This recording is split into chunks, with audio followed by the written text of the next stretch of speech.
निर्देशात् कैकेय्या प्रियकारणात् तं प्रियो भ्राता लक्ष्मणो अनुजागमः स्नेहाविनयसम्पन्नः सुमित्रानन्दवर्धनः भ्रातरं दयितो भ्रातुः सौभ्रात्रामनुदर्शयन् रामस्य दयिता भार्या नित्यं प्राणसमाहिता जनकस्य कुले जाता देवमाया सर्वलक्षणसम्पन्ना नारीणामुत्तमा वधूः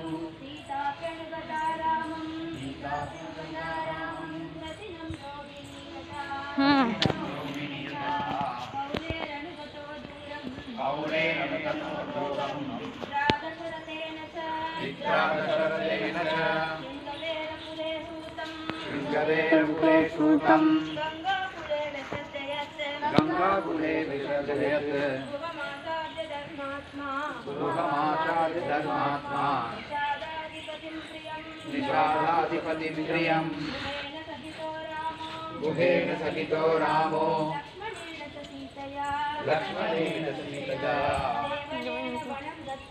केवलेन वनं गत्वा नदीस्थित्वा बहुदकाः चित्रकूटमनुप्राप्य भरद्वाजस्य शासनात् रम्यमावसत्तं कृत्वा ममानावनेत्रयः देवगन्धर्वसङ्काशात् तत्र तेन निवसन्तुकम् चित्रकूटं गते रामे मित्रलोकादरस्तदा राजा दशरथः स्वर्गं जगामनिदलमन्तकम् गतेतु तस्मिन् भरतो प्रमुखैर्द्विजैः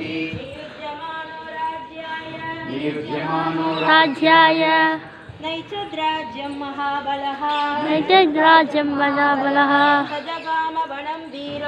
भजगामयं वीरो रामपादप्रसादकः तत्त्वात् महात्मानं रामं सत्यपराक्रमम्